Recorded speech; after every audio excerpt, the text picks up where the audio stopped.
Good morning, I'm Jerome Kovar, and I'm with Nufarm, and I am the marketing manager for the ag row crops. And we're excited to be here at the National Strip-Tillage Conference.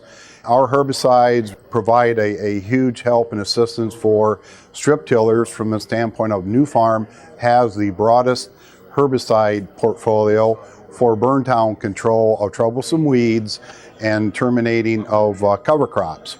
So we have three unique burn down products. We have Burn Master, Spitfire, and Weed Master. They're all various combinations of 2,4-D plus dicamba that do provide highly efficacious control, as well as they're very, very economical. So it's very important to perhaps discuss with us. We're more than happy to visit with growers to discuss on how best these particular burn down products may fit for growers' burn down application needs.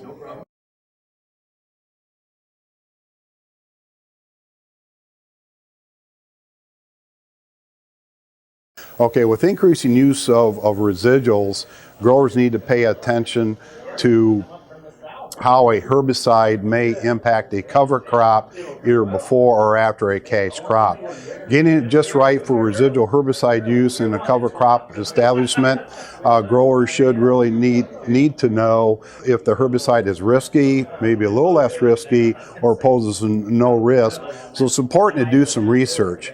Some of the research they should do is put some thoughts into not only which herbicide, but as well as the use rates, the timing, as well as the particular cover crop that they plan to establish after the use of a particular residual herbicide. And lastly, I'd like to just sort of a little bit of advice. Not only reading the label is important, however, keep in mind that both weather such as temperature and rainfall, as well as soil properties such as pH, CEC, and organic matter, does impact the persistence of herbicides.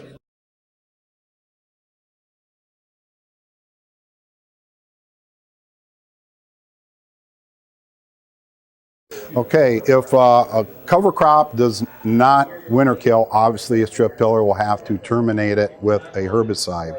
And obviously different species requires not only different herbicides, but as well as different use rates and timing, as well as weather impacts as far as the key equation for effective control. Cereal rye and your small grain species, obviously glyphosate is very effective in controlling those particular grass species. However, both the right rate as well as the right timing, and timing is very critical there for control of that. Typically, we would recommend obviously a full labeled rate of a high loaded glyphosate product, as well as the utilization of ammonium sulfate, 8.5 to 17 pounds per 100 gallon of spray solution, or an AMS conditioner are all key ingredients for effective control. And when we take a look at glyphosate being very effective for grass species control or in cereal grains, keep in mind when the need for a broadleaf herbicide may come into play when you look at other components in a cover crop mix. Killing brassicas, hairy vetch, clovers, some of those more popular broadleaf cover crops. The key is targeting the most difficult to control species in that particular crop mix. So it's very, very important as far as a key point there.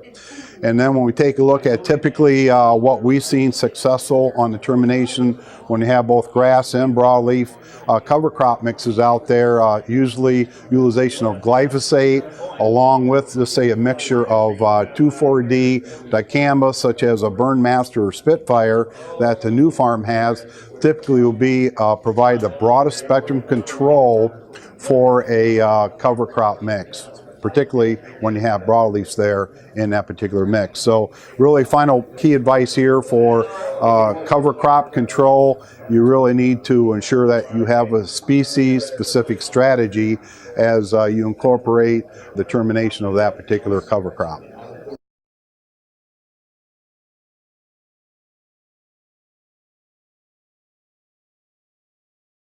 Okay, well, we're very, very excited because I think, you know, some of the growers that we've already had conversation with, everything is just sort of evolving, learning as we go along, but particularly the adoption of cover crops has really grown dramatically in strip tillage.